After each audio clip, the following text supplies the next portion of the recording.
The Blades in pink beating Manchester Red, but on a grey day up against Manchester Blue, it was clear that the only colour that was going to win and the only colour that talks in this league is green. Lads, lads, lads.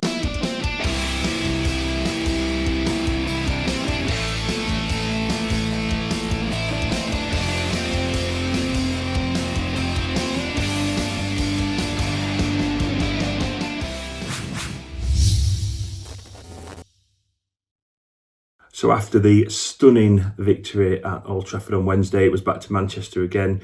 Could the Blades cause a second upset in the space of a week over in Manchester?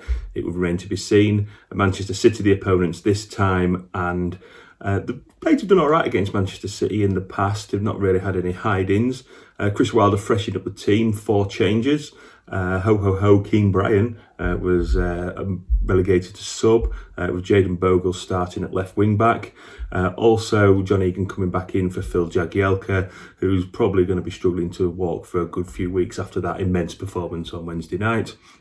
And the other 2 changes up top, Oliver Burke and Ryan Brewster coming in for the geriatric pair of Billy Sharp and David McGoldrick. So how was it going to start? As expected, Manchester City having the majority of possession, and then 8 minutes in, a poor header back from Ampadu. Didn't really recover. The ball came across. Chris Basham moved out. Aaron Ramsdale, expecting a first-time shot, dived out of the way. And then Gabriel Jesus had the easiest task of putting Manchester City 1-0 up, and it looked like it could be a very, very, very long afternoon for the Blades. Possession we had in the first half was pretty decent, getting forward out of midfield, but again, as has been the problem so long this season, it's the final third. With Brewster and Burke, you've got pace and you need to put things forward quickly. Brewster did have a chance to put Burke in behind, held on for it too long, and that led to the Manchester City defence getting it clear. We need to move with pace and precision and really test the goalkeeper. The only real shot on goal for the Blades was Brewster's weak effort. A traditional first half booking for Oliver Norwood for a nothing challenge. Other than that, we're going in 1-0. We've kept City relatively quiet, not too many threats on our goal. We're still in it. We could nick a point. I'm going to hand you over to Leon Britton lookalike, Hal, for the second half analysis, hoping it brings the same look as what it did on Wednesday night. And if you haven't got time to watch, then it finishes Sheffield United 1, Manchester City 1, as Florida Blade has told us on our Twitter feed. Billy Sharp gets an 82nd minute equaliser. Over to Hal. The second half followed the short break in which the players could have some refreshments of their choice. Some orange squash perhaps, apple squash, apple and blackcurrant, or if they were feeling exotic, mango. Manchester City started the second half like a freight train, and that freight was fire. I mean, the only way at the start of the second half that I thought Sheffield United could score was if Manchester City forgot which way they were shooting. Cross, for example, on 56 that Egan left, and it was only Ramsdale alive to it to deny a really clear chance, and he was alive to that. Then again, Torres attacked down the right-hand side, so almost straight after that. I mean, we saw a lot of attacks down the right-hand side because I felt like City were deliberately picking out Bogle because he was playing out of position in that left wing-back position, and on this occasion, Basham was there to clear any danger. On 61 minutes, we saw the introduction of David McGoldrick, brought on for Ryan Brewster after Jayden Bogle had blazed over the bar with our first chance of the second half. Then I suppose like a creep ogling over cleavage, we saw a lot of dribbling.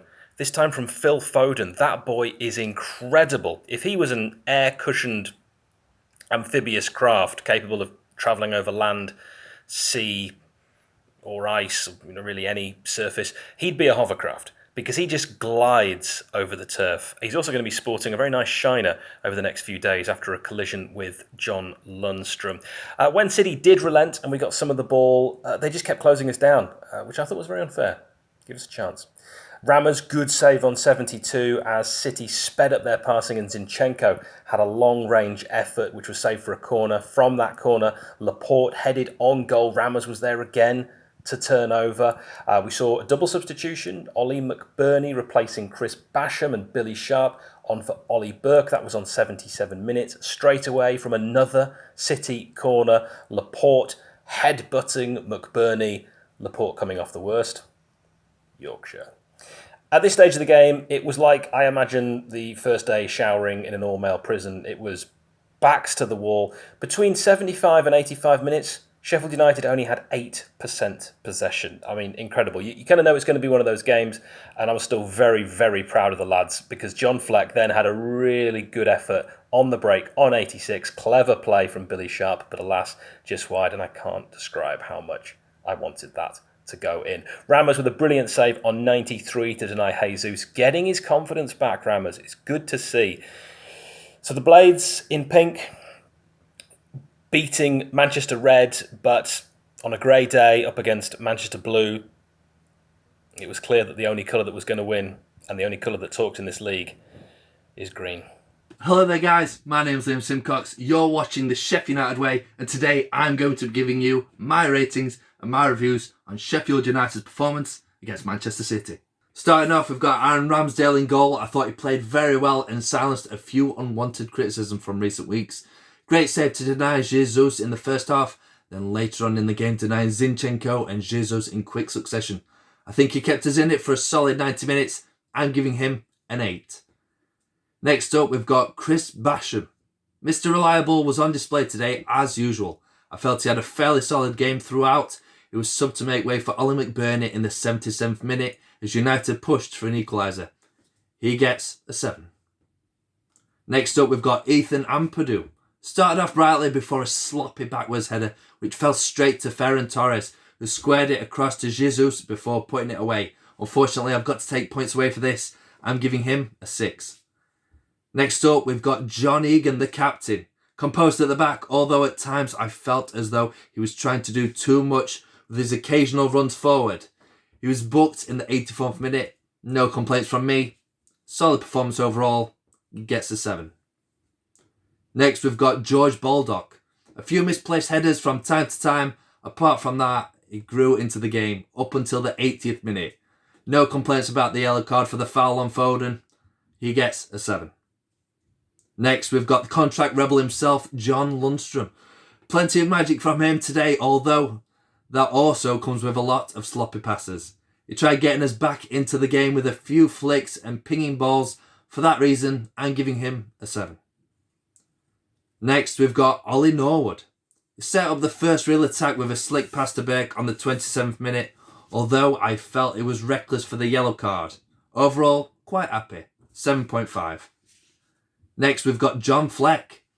Great start for today's match, creating some fantastic bits of play. The 2016 Fleck is back. Fouls included, I'm afraid. Best chance of the game to draw his level on the 85th minute. Unlucky not to score. My man of the match today, I've given Fleck an 8.5. Up next, we've got Jayden Bogle. Nearly got caught a few times, but solid overall. Great stop to deny Ferran Torres on the 67th minute. I've given Bogle a 7.5. Next, we've got Ryan Brewster. It's been difficult for Brewster as he continues his bumpy progress at Sheffield United. Started well, dropped off a bit after 15 minutes. Fairly quiet game for him as he was subbed after 61 minutes. For that reason, I'm giving him a 6.5. Next, we've got Ollie Burke. He started today's match after giving the Blades a win over Manchester United on Wednesday. A heavy touch lets him down from time to time, although he's always running into space and giving options. Grew frustrated from the 70th minute onwards. Sub for Billy Sharp in the 77th minute. No goal for him today, but positive signs. A 7. Now for the subs. David McGoldrick. Played well when he came on. You could see what the game plan was when he came on. I've given Didsey a 6.5. Next, we've got Ollie McBurney. He went down injured after 10 seconds. The Scottish striker continues to be like Marmite for some fans. I felt he was pushed out of the game a lot and turned his back on the ball a few times. I've given McBurney a 6. And finally, Captain Fantastic Billy Sharp. Great chest down to supply John Fleck. I felt he caused Kyle Walker a lot of problems in the time he was on the pitch. I'll end my ratings by giving Billy Sharp a 6.5. Overall, I thought we kept our shape very well. Confidence is back in the side after our win against Bristol Rovers. Man City have got millions of pounds worth of players and they still don't know how to throw a ball. I thought we weren't bad for a first half, we were still in it. And even to the second half, I thought we had some good passages of play. Ramsdale kept us in it, so ladies and gents, make your praise as loud as your criticism. I would have taken a draw before the start of the match, and it's a season of small fractions yet again. Could this come back to haunt us?